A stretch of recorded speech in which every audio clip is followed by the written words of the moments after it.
आमचे काही संचालक मंडळ, सभासद वर्ग आणि विशेषतः करून वार्ताहर, प्रथमतः मी सर्वांचं सहर्ष स्वागत करतो.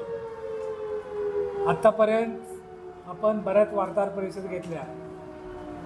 श्रीराम सहकारी साखर कारखान्याचा इतिहास बऱ्यापैकी आपल्या सर्वांना माहीत आहे, त्यामुळे मी फार जुन्यामध्ये जात नाही. आत्ता नवीन जे घडामोडी ते 2 मिनिटात मी सांगतो. हायकोर्टाने आम्हाला जो निर्देश दिले 5 तारखेला की तुम्ही विशेष सर्वसभा घेऊन त्या सभेचा निर्णय घेऊन तुम्ही मंत्री समितीमध्ये हा अहवाल किंवा तो संपूर्ण प्रकरण शुगर कमिशनच्या मार्फत पाठवा. आणि त्या पद्धतीनं तुम्हाला सर्वांना माहिती आहे की आपण विशेष सर्वसभा घेतली आणि अगदी जास्तीत जास्त म्हणजे आत्तापर्यंतच्या कारखान्याच्या इतिहासामध्ये जेवढे सभासद हजर नव्हते तेवढे सभासद हजर झाले आणि जवळजवळ 95% लोकांनी आपल्याला संमती दिली आणि त्या संमतीच्याद्वारे आपण पुढची कारवाई केली.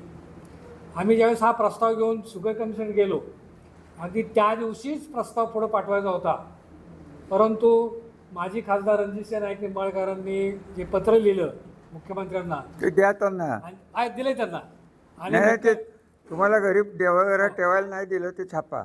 आणि मुख्यमंत्र्यांनी त्यावेळेस शेरा लिहिला आणि त्या दोन्ही द्या, शेऱ्यामुळे दोन्ही द्या. 2 शेरे, पूर्वीचे एक पत्र आताच एक आहे.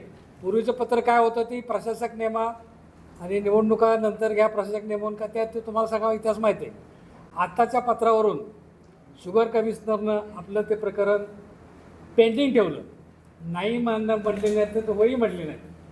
पण नंतर त्यांच्या असं लक्षात आलं की जर आपण कारवाई नाही केली तर कदाचित कोर्ट ऑफ कंटेंट आपल्यावर होईल, म्हणजे शुगर कमिशनरवर. त्यामुळं त्यांनी 8 दिवसामध्ये ते सगळं प्रकरण तयार केलं आणि विशेष म्हणजे आपल्या दृष्टीनं पॉझिटिव्ह प्रकरण तयार केलं. म्हणजे काय केलं सांगा. आणि हा संपूर्ण तुमच्या ठरावाप्रमाणे कोर्टाच्या आदेशाप्रमाणे हा कारखाना चालवायला द्यायला आमची काही हरकत नाही, देता येतो आणि देता येईल. परंतु खालचा शेवटचा त्यांनी पॅरेग्राफ लिहिला आहे की माननीय मुख्यमंत्र्याच्या निर्देशानुसार की आपण मंत्रालयामध्ये हा निर्णय घ्यावा, आमची काय अडचण नाही, हा निर्णय मंत्रालयात घ्यावा. मुख्यमंत्र्यांच्या समवेत चर्चा करून तो निर्णय घेण्यात यावा. का तर त्या पत्रावरची नोट होती म्हणून. मग हे सगळं प्रकरण सहकार मंत्र्याला गेलो आहे. सहकार मंत्र्याला आम्ही त्यांच्या निवासस्थानी सकाळी भेटलो, त्यांना आमचं वेगळं पत्र दिलं, त्यांच्याशी चर्चा केली. त्यांनासुद्धा वाटलं की यात काही अडचण नाही.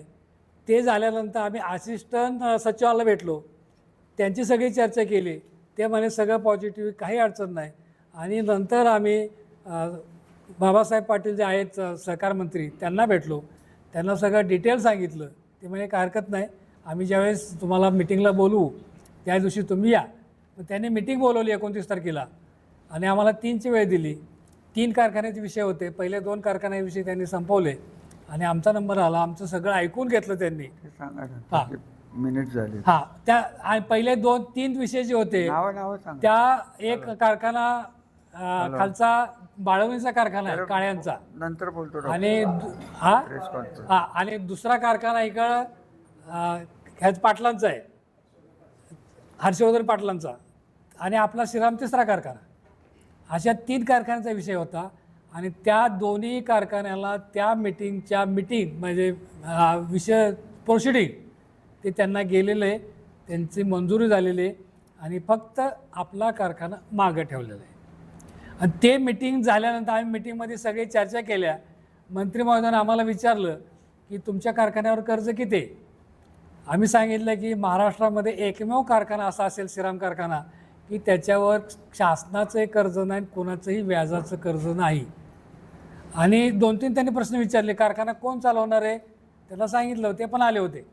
तुम्ही जे श्रीरामचं जे काय जवारचं काय देणं आहे ते देणार, हो म्हणे देणार आहे. आमच्या तिघांच्याही म्हणजे कारखाना चालवायला देणारा, घेणारा आणि श्रीराम या तिघांची काहीही अडचण नाही. हे सगळं मंत्री महोदयाने ऐकून घेतलं आणि सांगितलं ठीक आहे, आम्ही बघू करू आणि तुम्हाला निरोप देऊ. आत्तापर्यंत त्यांचा निरोप आलेला नाही. खरं हे इतक्या दिवस पेंडिंग ठेवता येणार नाही.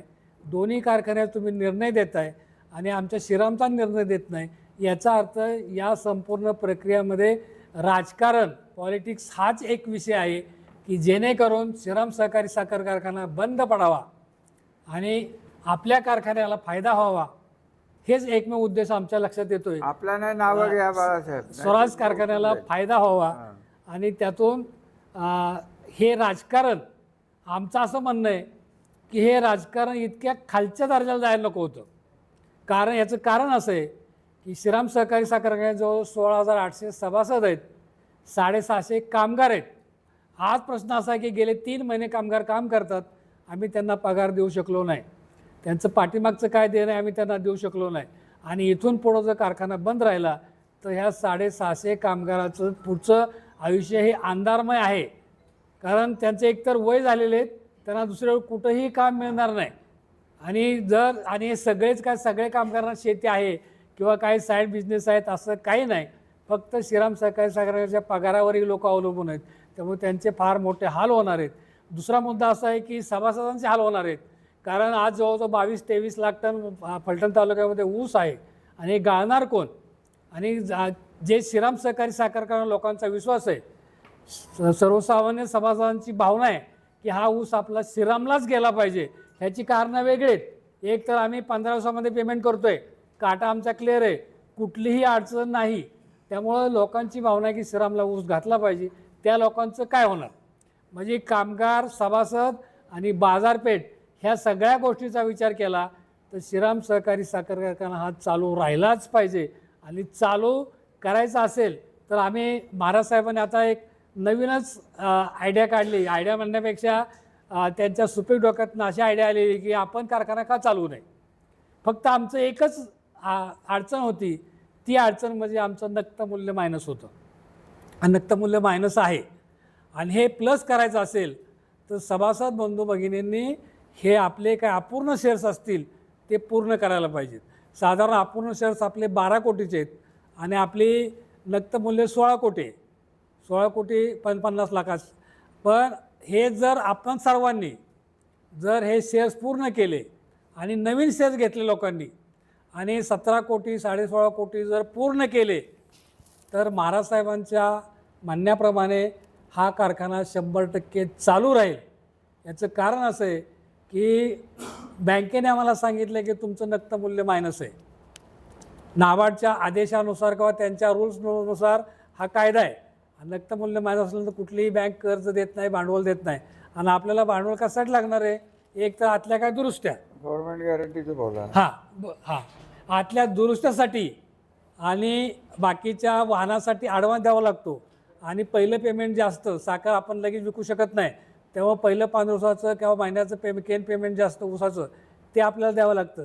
आणि त्यासाठी भांडवल म्हणून आपण प्रत्येक कारखाना, आपणच नाही प्रत्येक कारखाना कर्ज काढत असतो. आणि ते कर्ज काढण्यासाठी नक्त मूल्य मायनस असल्यामुळे आपल्याला बँक कर्ज देत नाही. आणि आपण आता महाराजांच्या आदेशानुसार आपण अगदी तळागाळापर्यंत पोचलो आहे. शेतकरी असेल, संचालक असतील, चिडबाई असतील, या सर्वांच्या मार्फत आपण प्रत्येक सभासदापर्यंत पोचलो आहे. आणि त्या पद्धतीनं आपण कार्यक्रम गेले 4 दिवस सुरू झालेला आहे शेअर्स पूर्ण करण्याचा. अगदी महाराजांच्या आदेशाप्रमाणे चांगला रिस्पॉन्स आहे. फार गर्दी होते, रोजच्या रोज पैसे बऱ्यापैकी येतात. त्यामुळं एक 8-10 दिवसामध्ये आमची अशी अपेक्षा आहे की हे संपूर्ण शेअर्स पूर्ण होतील, काही नवीन शेअर्स होतील आणि त्या पद्धतीनं हे शेअर्स पूर्ण झाल्यानंतर नक्त मूल्य आपलं प्लस होईल. आणि प्लस झाल्यानंतर आपल्याला कुठलीही बँक लागेल तेवढं भांडवल देईल आणि त्या भांडवलामार्फत आपण कारखाना सुरू करू. आत्ताच महाराजांनी सांगितल्याप्रमाणे शासनाची गॅरंटी आम्ही ते सुद्धा पत्र सहकार मंत्र्याला दिलं, मुख्यमंत्र्याला पाठवली की ठीक आहे, साखर आयुक्ताला पाठवली, ठीक आहे आम्हाला तुम्ही अडचणी आणता ना तर आम्हाला तुम्ही सरकारची बँक गॅरंटी द्या कर्जासाठी. आणि जर बँक गॅरंटी दिली तर कुठलीही बँक आपल्याला कर्ज देऊ शकते नक्त मूल्य मायनस असलं तरी. त्याचंही आम्हाला अजून काय उत्तर आलेलं नाही. म्हणजे कुठल्याही मार्गाने गेलं तरी कुठंतरी अडवणूक होते असं आमच्या लक्षात आलेलं आहे. आणि अडवणूक करून हा कारखाना हा सीझन बंद पाडायचा आणि जेणेकरून कामगाराचं, सभासदाचं, आपल्या सर्वांचंच हाल करायचे ह्या दृष्टीनं समोरच्यांचे एक प्रयोग चालू आहेत. पण माझ्या माहितीप्रमाणे रामराज साहेब आहेत, तुम्ही आम्ही सगळे सभासद बंधू आहेत, या सर्वांच्या सहकार्याने आत्ता जो प्रयोग चालू केला आहे आपण तो यशस्वी होईल.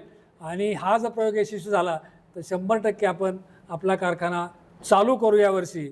बऱ्याच वेळा शंका येते की कारखाना चालू करायचा असेल तर आतली कामं किंवा वाहनांचे काय प्रश्न आहेत. आतली कामं आमच्या कामगारांनी जवळजवळ 60% पूर्ण केलेली आहेत. 40% कामं राहिलेली आहेत. जे वाहनधारक आहेत त्या वाहनधारकांनी बऱ्यापैकी अजून कुठंही करार केले नाहीत. आणि जे काय करार झाले असतील ते सुद्धा श्रीरामवर प्रेम असल्यामुळं परत येतात. त्यामुळे वाहनधाराची काही अडचण नाही, आतल्या कामाची अडचण नाही. अगदी अजून एक 15 दिवसात महिन्याभराचा हा संपूर्ण प्रोग्राम जर यशस्वी झाला तर आम्ही श्रीराम सहकारी संघ आपण महाराजांच्या मार्गदर्शनाखाली 100% सुरू करू अशी आम्हाला 100% खात्री आहे. आणि याच्यापेक्षा तुम्हाला काय प्रश्न विचारायचे असतील ते विचारा, आम्ही त्या पद्धतीनं तुम्हाला उत्तर देऊया. नाही पहिले सभासदांना बोलून द्या, हे राहून द्या तुमचं पुढं. सभासद कोण बोलता या सभासद कोण पुढे? आहे रे बाबा इथं? सभासदांना त्यांच्या काय शंका आहेत, या तुमचं काय म्हणणं असेल ते मांडा. या पुढे इथं या, पुढे येऊन तुमचं म्हणणं मांडा. हां इकडं. हां तुमचं नाव सांगा, गाव सांगा.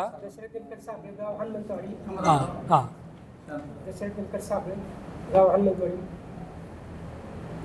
बोला बोला. कारखाना चालू राहावा हीच आमची एवढीच अपेक्षा असते. अरे माझा तुम्हाला एक प्रश्न आहे बाबा, तुम्ही शेअर पूर्ण करायला आला, हो आमच्या आव्हानाला हो बरोबर आहे. विनंती शेत आहे. पूर्ण करण्यासाठी कारखाना का चालू करायला पाहिजे हे बोला ना. आणि एक मिनिट ऐका, एक मिनिट ऐका. हा कारखाना चालू बंद पडला तर ऊस कोणाला जाणार आहे? उपळव्याला. आणि त्यासाठी मंडळी सगळा खटाटप करतात दिल्लीपासून मुंबईपासून. आता तुम्ही आलाय, मला बघून आनंद वाटला आणि तुम्ही इतक्या मोकळेपणाने बोलताय. आता मला तुम्हाला एकच विचारायचं आहे की कारखान्यावर तुमचं प्रेम आहे म्हणून तुम्ही आलेला. हो बरोबर. आता तुम्ही एकट्याने येऊन होणार नाही आहे.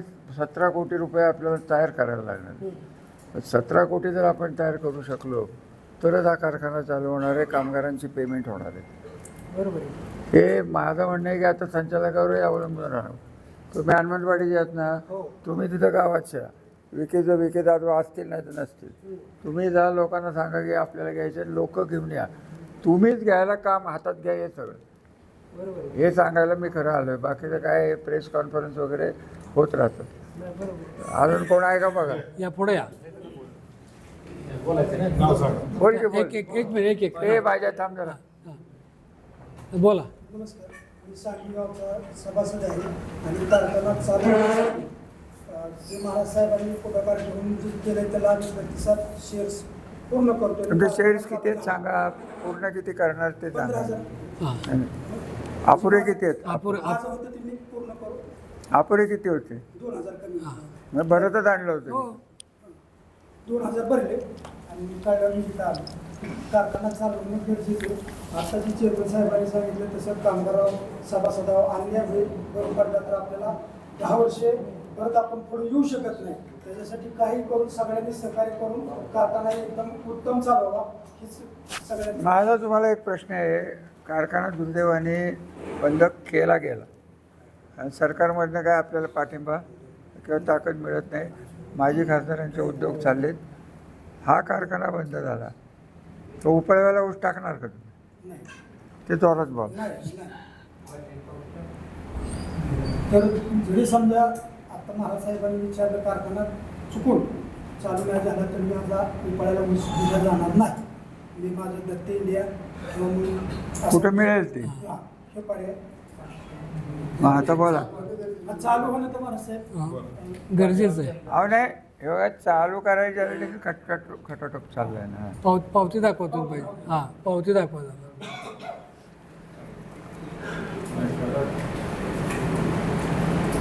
उघडून दाखवा, तिकडे दाखवा. हां तिकडे दाखवा उघडून. हां शेअर पूर्ण केलेले पावते. शेअर पूर्ण केला. माझा 13,000 होता, 2,000 मी पूर्ण केला होता आणि आता 15,000चा पूर्ण झाला. अजून घेता येईल का घरात? नवीन शेअर्स. हां अजून एक घेऊ. घ्या लवकर घ्या. हां बोला बाजीराव. बाजीराव चंद्र विषय राहणार कांबळेश्वर तालुका परिषद जिल्हा सातारा.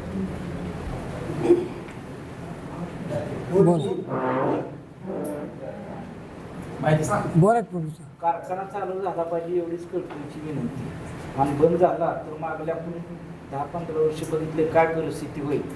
आणि आत्ताची जर हे सहकार जर बंद झालं तर हे खाजगीकरण हे लक्षात ठेवा. म्हणजे माझी सगळ्याला कळकळीची विनंती आहे, हे जर सहकार बंद पडलं तर परत तुम्हाला स्वतःलाच ऊस तोडायला लागेल आणि तिथं कारखान्यात आणून घालायला लागेल. त्याच्यामुळं काही झालं तर हे सहकार पहिल्यांदा वाचलं पाहिजे असं मला वाटतं. आणि माझे जे शेअर्स आहेत आता जे काही कमी पैसे आहेत ते बघणार आहे आणि लगेच भरून टाकणार आहे. चला अजून कोण बोलतोय का? पाटील बोला की.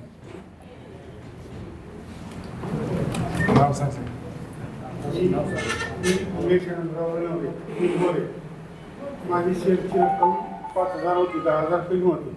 10,000 भरून मी शेअर्स पूर्ण केला आहे आणि मी या कारखान्याचा कामगार सुद्धा आहे. तर कामगाराची आवड शेतकऱ्याच्या दृष्टीने हा कारखाना चालवणं महत्त्वाचं आहे.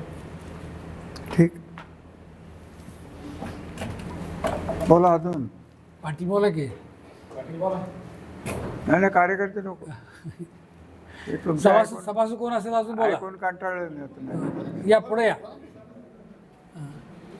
मी रणजित काटे पडदरवाडी कारखान्यात सभासद सुद्धा आहे, मी कामगार सुद्धा आहे, सेवानिवृत्त झालो. हा कारखाना चालू राहणं तालुक्याच्या सर्वांच्या हिताचं आहे. कारण फक्त तालुक्यात जर सहकार किंवा लोकशाही असेल तर फक्त श्रीराममध्येच आहे.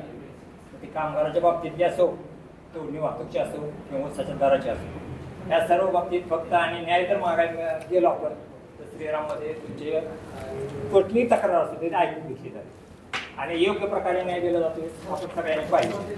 त्या दृष्टीनं आपल्याला हा कारखाना चालू होण्याच्या दृष्टीनं सर्वांनी प्रयत्न करावे. महाराजसाहेबांनी जे आता ते शेअर गोळा करून कारखाना चालू करण्यासाठी जे प्रयत्न केले चालवले त्याला आपण सगळ्यांनी प्रतिसाद तयार केलेलं ग्रुप म्हणे विश्वास.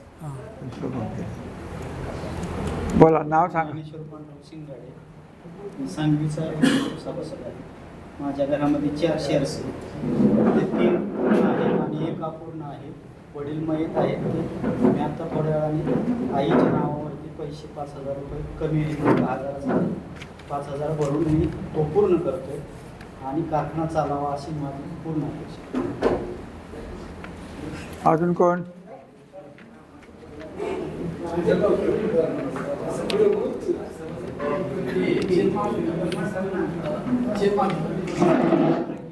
कोण बोलतो?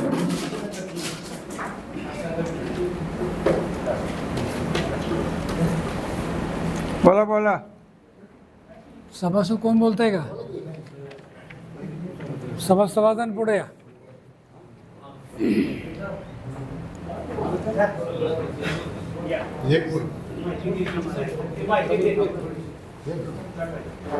बोला.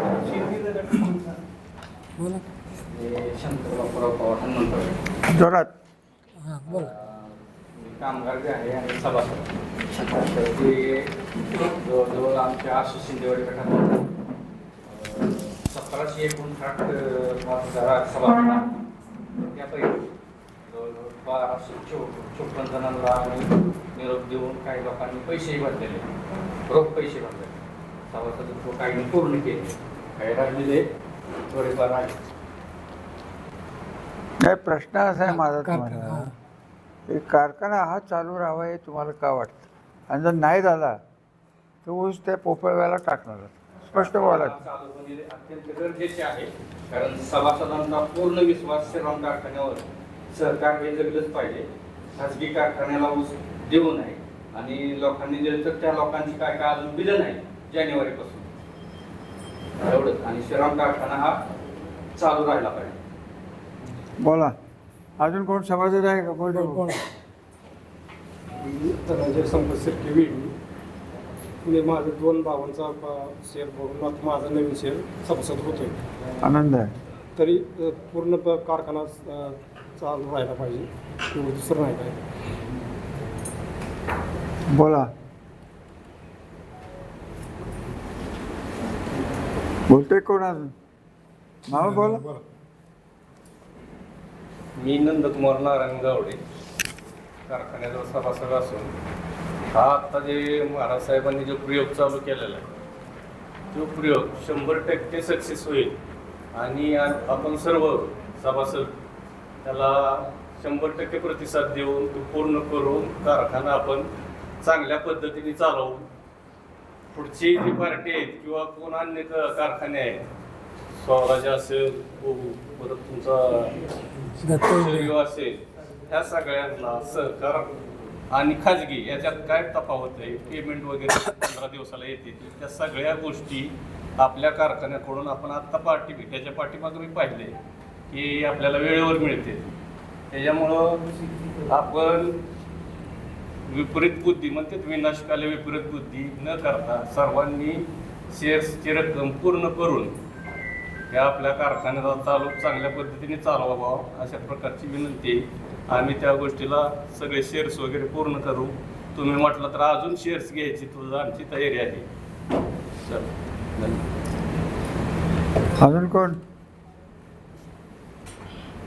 अजून कोण बोलतंय का? मला संचालक कोण बोलताय का? संचालक कशाला? नको, तुम्हीच बोला. प्रेस कॉन्फरन्स आम्ही घेतो.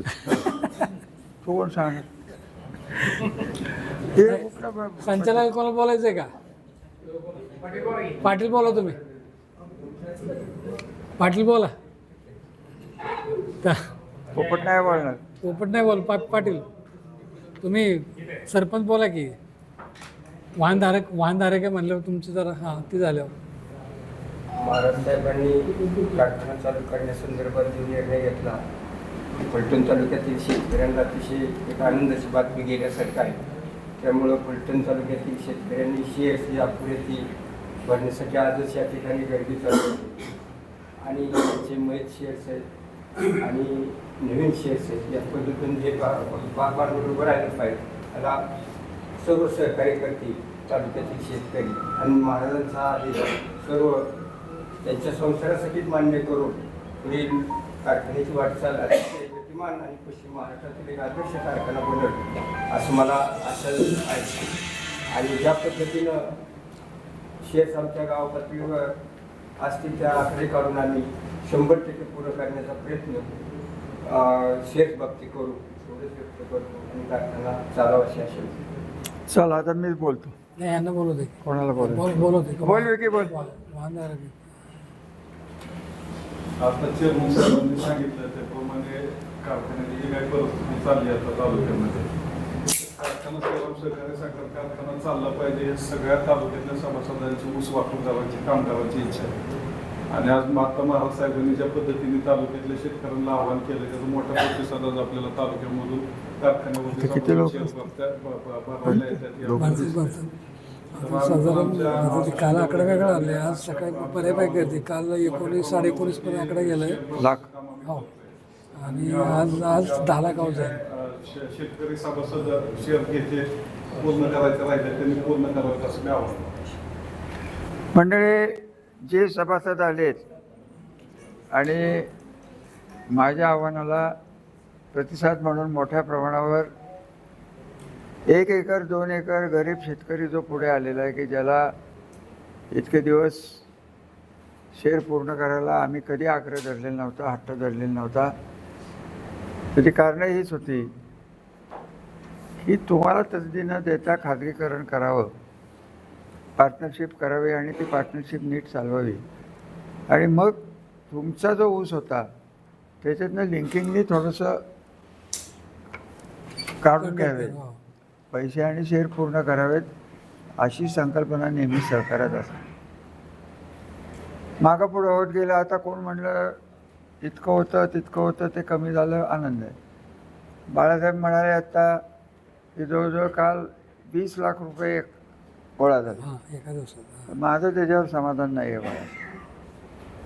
तुम्ही ते कॅश देतायत म्हणून ही एकच सोर्स आपल्याकडे ठेवून जमणार नाही. प्रत्येकाने, संचालकांनी, ज्या त्या दिवशी चिटबॉयनी सगळ्यांनी गावागावात फिरायला लागणार आहे, सचिवांनी फिरायला लागणार आहे आणि प्रमुख कार्यकर्ते तिथं ही लोक येतील तेव्हा तिथं बसणं गरजेचं आहे. हे तो एक मोठा सोर्स आपल्याला तयार होईल की आपण त्यांच्या दारापर्यंत जाऊन आपण शेअर गोळा करतो. ही त्याच्या मागची आयडिया आहे आणि तसं घडलेलं आहे. किसनवीर कारखान्यात आमच्याच बँकेने, जिल्हा बँकेने त्यांना 30 कोटी रुपये कर्ज दिलं. आपण तेच केलं आहे की तुम्हाला कॅश भरायचे तर कॅश भरा, तुम्हाला जर उसातनं द्यायची असेल तर कर्ज घ्या, आणि तुम्हाला उसातनं जरी द्यायची नसली तरी कर्ज घेऊन 7 वर्षांनी फेडा. एवढं सगळं केल्यानंतर आज कार्यकर्त्यांचा कस इथं लागणार आहे की स्वतःच्या गावात एकही शेर कोणाचा का असे ना. अहो, मला तर विरोधकांचे काही फोन आलेत की तुम्ही करताय ते बरोबर आहे, आम्हाला उपळव्याला स्वराज्याला ऊस टाकायचा नाही. मी काय नावं सांगत बसणार नाही, कारण त्यांची रवानगी कुठं होईल तुम्हाला माहिती. किती लोक माझ्याकडे येऊन गेली, परंतु काही लोक जी करायला लागलेली आहेत. मी एक वेळ त्या माझे खासदाराचं मान्य करेन की त्यांनी एवढं मोठं भांडवल घातलं आहे, एवढं मोठं खर्च केलं आहे. साखरवाडीचं आहे एवढं क्रशिंग वाढलं आहे, श्रीरामचं एवढं क्रशिंग वाढलं आहे, त्यांना ऊस मिळतो आहे, माळशिरसमधनं मिळतो आहे, आता तर अजिबात मिळणार नाही, ही परिस्थिती आहे. आणि त्यांनी ओळखूनच ही पावलं टाकलेली आहेत. आणि त्यांचे चमचे जे आहेत त्यांचंच मी आत्ता बाळासाहेबांना दाखवलं. एक आय एस अधिकारी आहे, त्याच्यासारखा खोटारडा आणि भ्रष्ट अधिकारी मी आयुष्यात बघितलेलं नाही. नावही घ्यायचं नाही ते, कारण मी चांगल्या लोकांच्यात बसलेलो आहे. सभासदांनी माझ्या विनंतीला मान्य दिलेलं आहे, मान्य केलेलं आहे, त्यामुळे मला त्यांचं नाव घ्यायचं नाही. पण ज्या पद्धतीने तो ग्रुपमध्ये टाकतो आहे त्यात हा एकटा शाणा, शुगर कमिशनर वेडा, मंत्री वेडा, आय एस अधिकारी सचिव वेडा, आणि हा एकटा शाणा. दुसरे बॅरिस्टर जे आहेत शाणे ते 10-5 वर्षापूर्वी स्वतः ऊस टाकत नव्हते. आणि तिसरे जे आसू आले त्यांनी इतके दिवस ऊस टाकला होता कुठं अजिंक्य झाडाला पाहुण्यांच्याकडे, आता इलेक्शन आल्यावर टाकायला निघाले. हे बघा, या मंडळींच्या नादाला लागून राज्य पातळीवरनं मी देवेंद्र फडणवीस यांच्या कॉन्स्टंट टचमध्ये आहे. मी त्यांना स्पष्ट सांगितलेलं आहे की देवेंद्रजी, इथं राजकारणाचा विषय कृपा करून करू नका, कारण हा कारखाना कसा बाहेर निघाला आणि काय बाहेर निघाला आणि याचा फायदा सर्वसामान्य माणसाला कसा होतो आहे हे लक्षात घेऊन तुम्ही करा, कारण कारखान्यात राजकारण आणू नये या मताचं मी आहे. आणि संस्था आपण हे बघा, मी केलंच तसं. हनुमंतराव पवारांच्या घरातले लोक घेऊन आपण 2002मध्ये कारखाना चालू केला. मी माझ्या लोकांच्या शिव्या खाल्ल्या विक, त्याने आपल्याला त्रास दिला आहे, अमुक झालं आहे. म्हटलं ते होणार नाही. ज्या पद्धतीने 57ला माझ्या आजोबांना सर्वपक्षीय सर्व मोठ्या बागायतदारांनी राजकीय विचार सोडून मदत केली, त्या पद्धतीने जर हे झालं. थोडक्यात तुमच्या हे लक्षात येत नाही, हे भविष्याचा तर प्रश्न आहेच. आणि हे सद्गृहस्थ फक्त पत्र देऊन थांबत नाही आहेत. आता साखरवाडीकडे वळतील. साखरवाडी 15,000 टन गाळल यावर्षी, पुढच्या वर्षी कदाचित 20,000वर जाईल. तो कसा बंद पडेल हे हॉटेल निसर्गामध्ये ठरणारच आहे, ठरतंच आहे.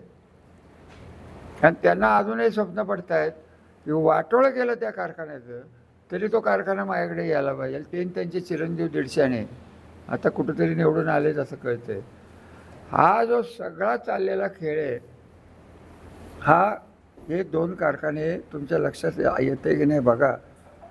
आपल्याकडे 15 अधिक 5 20,000 डेली येईल आमच्या. 20,000 त्यांना काय मिळायचं? 6 महिने चालला, 100 अगदी 100 दिवस चालला. 20,000 गुणिले 100 करा बरोबर, 20 लाख संपला का विषय. 20 लाखाच्या वर साखर कारखाना आपल्याकडे ऊसच नाही आहे. आज एवढं सगळं डोळ्याला चित्र असताना मी तुम्हाला प्रत्येक इलेक्शनमध्ये मागे सांगत होतो की हार जी ती आम्ही स्वीकारलेली, तो विषय नाही आहे. परंतु ही माणसं बरोबर नाही आहेत. 30 वर्षात आपण आज हे सगळं हे करायला 2002पासून कशा परिस्थितीनं हा कारखाना बाहेर आला आहे हे बाळासाहेब, तुम्ही मला सांगा. आपण देवेंद्र साहेबालाच जमलं तर 20 तारखेला आले आणि त्यांनी जर आपल्याला वेळ दिली तर हे सगळंच त्यांना देऊन टाकून तुम्हाला काय निर्णय घ्यायचा आहे तो घ्या. आम्हाला सरकारकडनं 2च अपेक्षा आहेत की मेरिटवर निर्णय घ्या. आम्हाला काय दुसरं बोलायला नाही. माझी खासदार आणि माझी खासदार हे आम्ही काय बघणार नाही. आणि माझं आव्हान आहे की देवेंद्र साहेबांनी आम्हाला सांगावं की आम्हाला हे करून पाहिजे. आम्ही त्यांचं ऐकू, इथल्या चमच्यांचं अजिबात ऐकणार नाही. नाही तर म्हणजे काय होईल ते होईल. इलेक्शन हिंमत असेल तर त्या विश्वास बसलेला म्हणावं ये ना सामन्यात, बघ राजळ्यात किती तुला मतं पडतात. शिवरूप कर्डेकराला माझं तेच म्हणणं आहे, वडिलांनी तेच केलं, तुम्ही तेच करताय. तुम्ही कारखान्यावर कुठल्या प्रकारचे हक्क सांगताय? तुमच्या जमिनीपासून सगळं आमच्या कुटुंबाने तुम्हाला दिले. 57 साली 62 साली यांचे वडील आले तेव्हा तुमच्या कारखान्याचे बुलडोझर का काय त्या काळात होते ते गेले तर त्यांच्या जमिनी साफ करून दिले. हे यांनी स्वतः तालुक्यासाठी काय करायचं नाही, दुसरा करतो त्याला करून द्यायचं नाही. आणि त्यात आमचं काही होऊन द्यावं, राजकारण संपतंच. तर तुमचं काय? साखर कारखाना हा चालू नव्हता. साखरवाडी जेव्हा बंद होती तेव्हा काय परिस्थिती होती तुम्ही विसरला का? 400 रुपये कमीने माळेगावला ऊस टाकत होता भिकाऱ्यासारखं. पाणी सगळ्यात आपल्याकडे जास्त, 80% पाणी आणलं. काय मिळालं पाणी आणून? संबंध ड्राय भागात आपल्याकडे केवळ क्षमता नाही म्हणून ड्राय भागाची लोक म्हणतात आम्हाला तोड मिळत नाही. आता ती संपलेली. काय राहिलं आहे काय बाळासाहेब? सगळं करून ठेवलेलं चक्र. साखरवाडी कशी बंद पडेल आणि श्रीराम कसे बंद पडेल याच्यावर जर कोण करणार असेल तर मी काय ते मान्य करणार नाही. आणि सर्वसामान्य माणसाला मी डायरेक्टर मंडळींचं बोलत नाही आहे. तुमची कस लागणारे हे तुमच्या गावातनं भागातनं गटातनं येणाऱ्या शेअरवर आहे. तुम्ही जर नेहमीसारखं घरात बसणार असाल तर तुम्ही बसा, मी बसणार नाही. मी इथे करणार म्हणजे करणार. अजून 2-4 दिवस मी वाट बघीन. जर सोसायटी लेवलला जर यंत्रणा लागली नाही तर बाळासाहेब आपल्याला प्रत्येक गटात जाऊन स्वतः संजू बाबा तुम्ही मी तिथं जाऊन त्या लोकांना बसायला लागेल. तर मी मागं पुढं बसणार नाही, बघणार नाही. पण मला एक कळते की दोन्ही कारखाने हे त्यांचा कर्जबाजारी कारखाना कर्जाच्या ह्याच्यातनं बाहेर निघावा म्हणून चाललेलं हे राजकीय षडयंत्र आहे. आणि हे राजकीय षडयंत्र देवेंद्र साहेबांनी त्याला बळी पडू नये एवढीच विनंती करण्यासाठी मी खरं एक प्रेस कॉन्फरन्स घेतली. आज सकाळी त्यांना माझं कम्युनिकेशन हे त्यांच्याबरोबर असतं. त्यांना तेच म्हटलं की ह्याच्यात राजकारण कृपा करून आणू नका. त्यांच्या कारखान्याला काय चाललं आहे हे बघा. आज ते आम्हाला मागतायत हे द्या आणि ते द्या. ते 150 एक म्हणते 200 रुपये पहिल्या मंत्री समितीने सांगितलं. अरे ही तर मंत्री समिती काय सांगते वाट बघणं. ते ही मंत्री समिती जी आहे ती ते म्हणेल ना. ॲक्शन किती वर्ष झाली हो बाळासाहेब त्याला? 5 वर्ष झाली. पहिल्या दुसरा करार केला त्याला 5 वर्ष झाली. त्यावेळेस मंत्री समितीनं माननीय आत्ताचे आपले पालकमंत्री देसाई साहेब यांनी त्यांचं मत मांडलेलं होतं आणि ते ऑनलाईन मांडलं होतं. मिटिंगला हजर नव्हते. त्यांनी लेखी मत मांडलं की श्रीराम कारखाना सक्षम झालेला आहे, तर चालवायला द्यायचा असेल तर 5 वर्षात द्यावा आणि नफ्यातून 200 रुपये द्यावेत, हे त्यांचं मत होतं. पण बाकी ती बॉडी 3 लोकांची होती. दोघांनी सर्व मताने निर्णय घेतला की 15 वर्षासाठी कारखाना चालवायला द्या. म्हणूनच मी तुम्हाला म्हणलं ना की यांना कसंही करून हा कारखाना ताब्यात घ्यायचा. कसंही करून तुम्ही कारखान्याच्या चाव्या त्यांच्या हातात दिल्या की तुमच्या संसाराच्या चाव्या या नीरा नदीत फेकून द्या. मगच तुम्हाला समाधान मिळेल. की मी म्हणेल ते तुम्हाला पटल ना पटल. तुम्हाला वाटेल रामराजांचा कारखाना जातोय, मला काय हौस राहिलेली नाही. हा कारखाना चालू करायला मी काय काय केलं ते तुम्हाला नंतर सांगेन. मी आत्मचरित्र लिहिल्यावर सांगेन. आज काय मी ते बोलणार नाही. परंतु महाकष्टाने काढलेला कारखाना या 3 नालायक माणसामुळे जर सत्तेतनं जर तुम्हाला आणि ह्यांचं राजकारण काय लोकांच्यात जाऊन ये की दरवेळेस मुख्यमंत्री आण, दरवेळेस हा मंत्री आण, एकदा तो मंत्री आण, एकदा ज्येष्ठ बंधू म्हणून अजून कोण आण. स्वतःच्या एमटीवर ये ना पुढं. मी मंत्री होतो, किती मंत्र्यांना बोलवलं फलटण तालुक्यात. एक शरद पवार आणि अजित पवार झालं तर एक मंत्री येत नव्हतं, बोलवतच नव्हतं. हे इथं दर 15 दिवसाला हळदी कुंकाला देवेंद्र फडणवीसाला बोलवतं. ही परिस्थिती आहे कशासाठी. आणि त्यांची जी स्टाईल आहे 95 झाली. यांचे वडील कैलासवासी इंदुराव हे जेव्हा दिल्लीला गेले तेव्हा 816चे फोन झाले. ते अर्थमंत्री होते. आज स्पष्टच बोलतोय मी. 816ने फोन केले म्हणून स्वराज्य डेअरी निघाली. कोणाला केले फोन? नॅशनलाइज बँकेच्या चेअरमनला. मला कसं कळलं? मला नेहमी कळतच राहतं. कसं कळलं सांगितलं तर त्यांचं जे सांगतात त्यांचं वाटोळं होईल. त्यामुळे मी काय बोलणार नाही. नंबर 2, हे महाराज हिंदूरावनंतर गेले काँग्रेसमध्ये. हे महाराज तिकडनं गेले.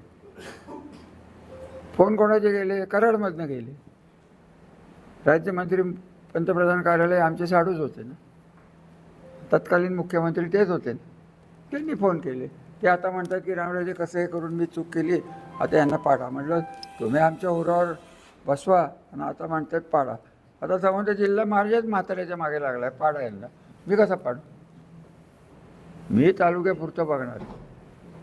जिल्ह्याच्या लोकांना जर माझी गरज असेल त्यांनी बोलवावं. कारण जे राजकारण आणि भविष्य काळ कुठं होणार आहे जिल्ह्याचं तर होणारच आहे आणि आपल्या तालुक्याचं बागायतदाराचं. बघा माझं तुम्ही कधीतरी विचार करा. खपून हे ड्राय बागाला आणलेलं पाणी आहे. आज ढवळसारख्या भागात 2-2 हजार एकर ऊस आहे. जाऊन बघून या. सोपं वाटलं हे सगळं. 2,000 एकर ऊस आहे. हिंगणगावला 4-5 हजार एकर ऊस आहे. आहे की नाही सांगा कोण ड्राय बागातले असले तर. एवढं सगळं करून बागायतदाराला काहीच मिळणार नसेल आणि कोणतरी उगाच 2 गाड्या पोलिसाच्या घेऊन फिरणारा आणि त्याचे हे सगळे इथं अधिकारी जमवले आहेत. हो हे त्याच्या पुढचं आज सांगतो. आम्ही परवा CEO त्याच्याकडे तक्रार केली. स्टेट आपलं राज्याचं कमिशन आहे ना देशाचं, त्यांचा प्रतिनिधी इथं असतो. चीफ इलेक्शन ऑफिसर काय त्याचं नाव? चोकलिंग. काय झालं? बारसकर गल्लीत आमच्या शाळेचा शिक्षक श्री बंडलकरे तिथं गेले होते आणि एका नागरिकाच्याकडे तो कसला फॉर्म असतो तो भरत होते. तिथे एक महाराज आले नेते माजी नगरसेवक. त्याला आई बहिणीवरून शिवाय दिले. त्याला सांगितलं की राजांचा कुत्रा आहेस तू त्यांच्या शाळेत याच्यात का काम करतो? ते घाबरलं. बाहेरचं होतं ते. माझ्याकडे आलं. त्याच्याविरुद्ध तक्रार. यांनी पैसे खाल्ले, यांनी पैसे मागितले. हे म्हणजे मतदार यादी यांनी फेल करायचं चालवलं. कोळकीत यांचे सदस्य काल रात्री मी जबाबदारीने बोलतोय तुम्हाला फोटो दाखवेन. स्वतः ते फॉर्म भरत होते आणि वाटत होते. आता त्या मतदार यादीला तरी अर्थ राहिला काय? प्रांतबाईंना म्हणलं तर प्रांतबाई म्हणाले मी नोटिसा काढते. हे काय ते चित्रच आहे. त्यांनी कोण आणलं आहे कोणाला माहिती. त्या प्रांत म्हणून काम करतायत का BJPच्या कार्यकर्ते म्हणून काम करतात तो त्यांनी ठरवावं. त्यांच्या करिअरचा प्रश्न आहे. मी काय त्या करिअरमध्ये पडणार नाही. परंतु कशातच ही मंडळी होत करत नसले आणि आपणही शांतपणे राहिलो आणि तुम्हीही शांतपणे राहिलो. मतदार यादी चुकीची झाली तर काय होईल पुढं? ग्रामपंचायत तरी मिळतील का तुम्हाला? माझं द्या सोडून तुम्ही ग्रामपंचायती तरी मिळतील का? आणि तुम्ही जागरूकच राहणार असेल. सगळ्यांनी उठायचं रामराजांच्याकडे यायचं. मी काय करू आता? तुम्ही काय करताय मला सांगा. की वेळ अशी आली आहे की तुम्ही तुमच्या गावात न घाबरता जर पुढं जाणार असाल ती मतदार यादी असेल, शेअरचा बाजार, शेअरची पूर्तता असेल, हे लोकांच्या जाऊन ठामपणे सांगायला पाहिजे की झाली चूक झाली, आमदारकीची चूक झाली. कोणी पैसे घेतले असतील, कोणी काय केलं असेल ते झालं तर झालं. पण त्याचे परिणाम भोगायची वेळ आली ते परमनंट परिणाम होणार आहेत. 2 कारखाने बंद पडतील. सगळं बंद पडतील. ज्यांना आयुष्यात कधी काही जमलेलं नाही शिक्षण संस्थेवर येतील. यांना दुसरा धंदा नाही, स्वतः काढू शकत नाहीत. इतकी तर यांचं राजकीय वजन होतं. MIDC करतात ना. MIDCत किती कारखाने आले? नुसतं डिफेन्सचा येणार आहे. आता परवा मला कोण म्हणलं काय तर काय फास्ट काय बुलेट ट्रेन कुठनं कुठं 40 मिनटात, कुठनं कुठं 3 तासात. मी काय ते बघत नाही. मी व्हॉट्सॲप मला सांगितलं तरच बघतो. त्यामुळे मला तो विषयच माहीत नाही. माझं म्हणणं काय आहे त्यांना त्यांच्या पद्धतीने विमानतळ करून द्या. सगळं करायचं ते करून द्या. फक्त त्यासाठी लागणारी जमीन ही आमची आहे हे त्यांनी जरा लक्षात ठेवा. त्यांच्या वडिलांनी त्याच्यावर हक्क सांगितलं. इकडं दारूला शिव्या आणि तुम्हाला काय सांगायचं नवीन नवीन गाजरं धरायची. तुमच्यात हिंमत राहिली तर माझ्यात हिंमत येणार आहे. माझ्याकडे तक्रारी मी ऐकायला तयार नाही. प्रत्येकाने गाव गाठा. गाव पातळीवरचा शेतकरी तुमच्याबरोबर आहे एवढं लक्षात घ्या. त्याच्यापर्यंत मेसेज जायलाच पाहिजे ही जबाबदारी तुम्ही प्रमुख जे आहेत त्यांची आहे. तरच ते होणार आहे, नाही तर होणार नाही. झक मारत उपळव्याला जायला लागेल एवढं लक्षात घ्या. तुमचाही जाईल आणि गावही घालवाल. कारखाना तर जाईलच जाईल. आणि मी स्पष्ट सांगतो शासकीय दबाव आणून सत्तेतून जरा कारखाना बंद पाडला गेला किंवा आपल्याला 2 मागण्या आहेत सरकारकडे की ठीक आहे तुम्ही म्हणताय ना मुदत नाही आहे म्हणून नवीन करू नका. नाही करत आम्ही नवीन. स्टेट गॅरंटी द्या आणि आम्हाला कर्ज द्या. स्टेट गॅरंटीही द्यायची नाही, कर्जही काढायचं नाही निवडणूकही घ्यायची नाही, प्रशासकीय नेमायचा, मग सरळ सांगा ना की तुम्ही पडूच नका. आमच्यात जर हिंमत असेल, केवळ आम्ही चालवलेला कारखाना, आम्ही डोक्याने बाहेर काढलेले कारखाने केवळ राजकीय सूडबुद्धीने जर करायचे असतील, कोणाचं काही ठेवणार नाहीत ती मंडळी. हे त्यांचे स्वभाव आहेत. आणि स्वभावाला हे आहेच अधिकारी ते इतका आज चमत्कारिक आहे, इतकं खोटं खोटं बोलतो. बॅरिस्टरबद्दल बोलायची माझी लायकी नाही. तो बॅरिस्टर आहे, मी साधा येलेले मी. तो काय माणूस आहे काय, हे दोघं धरून आणलेत त्यांनी. अहो यांनी किती केलं मला तिघांना विचारायचं, शिवरूप राजांना, या भोसल्याला आणि त्या निकमाला. तू एक तरी संस्था काढली का रे? 100 एकर ऊस जमीन केली त्या भोसले, पिंपळत राजळ्यात देव. आता इथनं येतं का पाणी कसं जात ते दाखवत होतो. कॅनोला भोग पडले. हे असले लोक तुम्हाला चालत असले करा, माझं कुठं काय म्हणणं. मला या सगळ्या भानगडीत न्याय पाहिजे.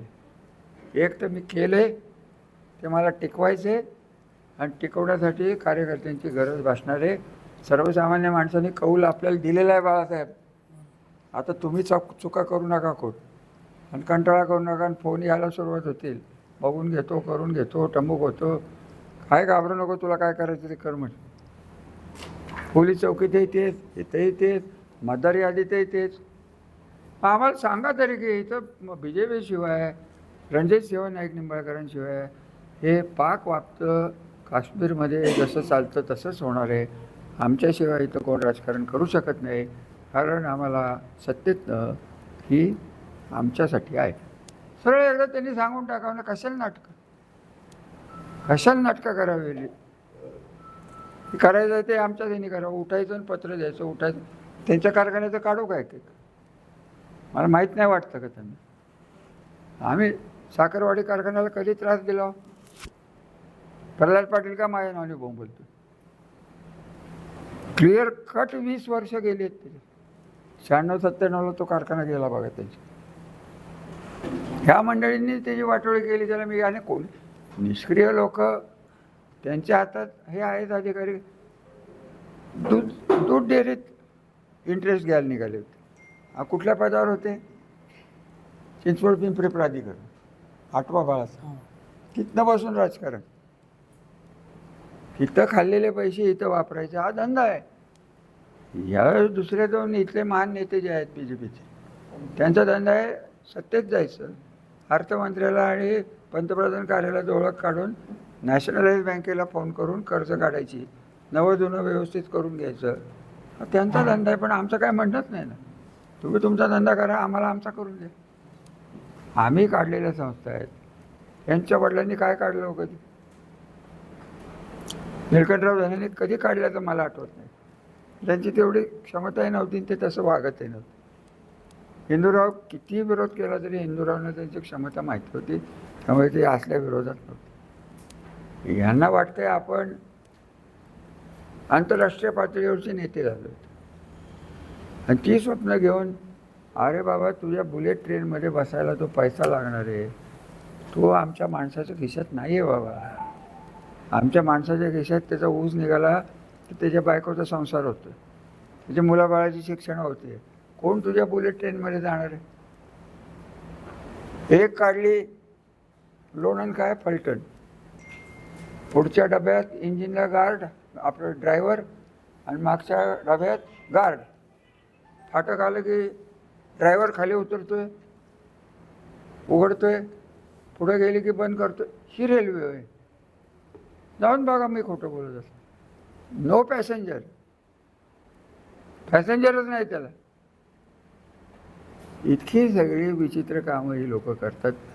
सरकार त्यांचं, मोदी साहेबांना जे ही माणसं चालत असतील, कोण आपण बोलणार? आपण बारकी माणसं आहोत. आपला जीव कुठला? आपल्या तालुक्यापुरता. कोणाला पंतप्रधान व्हायचं आणि कोणाला मुख्यमंत्री व्हायचं? यांना व्हायचं आहे. मग व्हायचं आहे तर नीट वागून व्हा ना. तुम्हाला कोण नाही म्हणलं आहे? आम्हाला तरी काय विरोध करायचं कारण आहे? स्वतःचे कारखाने नीट चालवा, मग दुसऱ्या याच्यात बोटं घालायला लावा. आणि सगळ्यात विनोद, इकडं जवाहर कारखान्याला विरोध करतात, जवान कारखान्यावर प्रेशर आणलंय बाळासाहेब, हा करार तोडा म्हणून. जवारचे जे मालक आहेत ते सध्या बीजेपीत, आणि त्यांना हे म्हणतात माझे खासदार, माझा एक कारखाना चालू करा. शेत ओळखून घ्या. त्यांना माझी एकच विनंती आहे, विनंती हा शब्द मी जाणीवपूर्वक, त्यांना विनंती कळत नाही. हे चाललंय ते व्यवस्थित चाललंय. कृपया 3 माणसांच्यासाठी त्यांना पदं पाहिजे म्हणून बागायतदार संपू नका, ही माझी विनंती आहे. आपण आल्याबद्दल धन्यवाद. सर्व सभासद ज्या पद्धतीने पुढे आलेत त्यांनाही धन्यवाद. आणि कार्यकर्ते आणि संचालक जे आहेत त्यांच्यावर माझं बारकाईने लक्ष राहणार आहे, हे मी तुम्हाला स्पष्ट सांगतो. मी फलटण सोडतच नाही हे पूर्ण झाल्याशिवाय. बाकीच्यांनी कुठलीही कारणं सांगायची नाही, ते एकही काम माझ्याकडे काढायचं नाही. पहिले गावात शेर, मग काम. ठीक आहे, 100%. कोण बोललं? 100%. 200% कर, मग बडबड कर. विषय तो नाही आहे. सिरियस गोष्ट आहे, गंभीर गोष्ट आहे. तुमच्या भविष्याचे प्रश्न आहेत. जास्त बोलून मी माझ्या घशामुळे काय बोलू शकणार नाही. धन्यवाद चेअरमन साहेब, तुम्हालाही धन्यवाद. काही गर्दी ते जमवलं त्याबद्दल आभार. आपल्याला काही प्रश्न विचारायचे असले तर विचारा.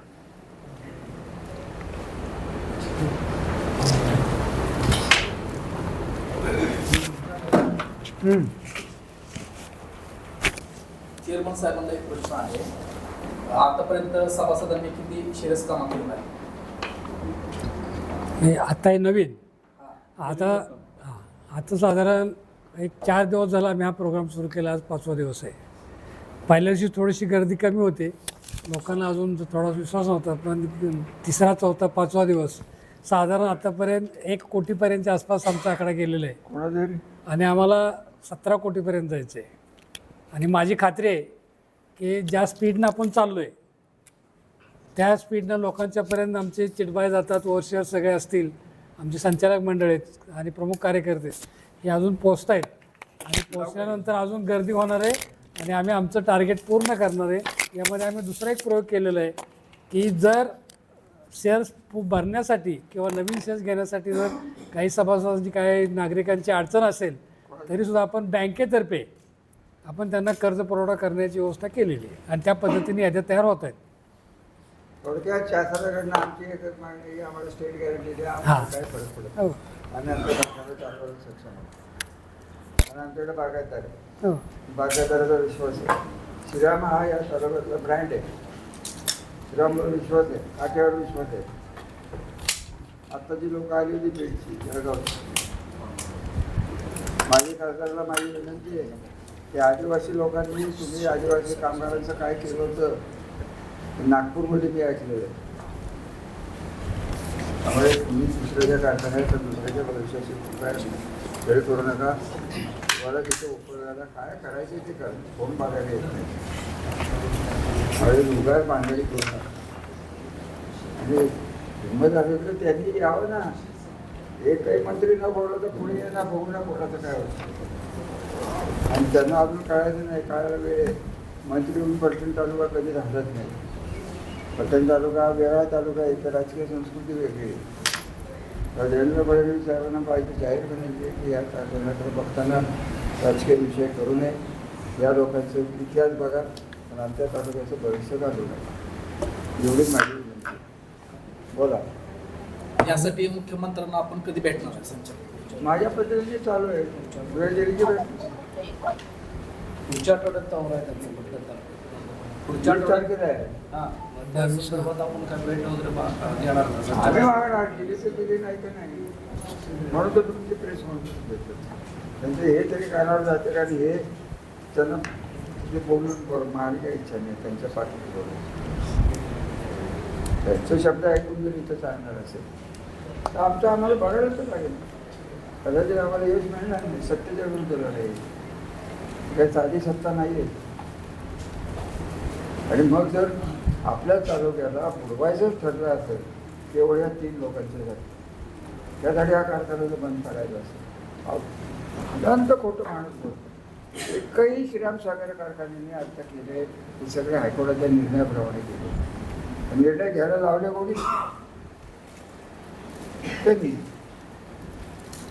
कायद्याचा किती गैरवापर करायचा त्यालाही काही मर्यादा आहे.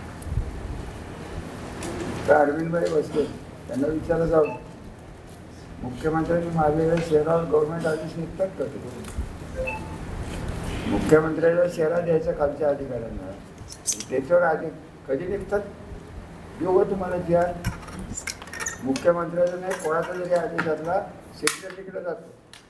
सेक्रेटरी सगळी तपासतो आणि ज्यांनी कोणी तो शेरा मारला असेल त्याला सांगतो मी करायला हरकत नाही किंवा करायला नको. आणि जर त्या माणसाला मुख्य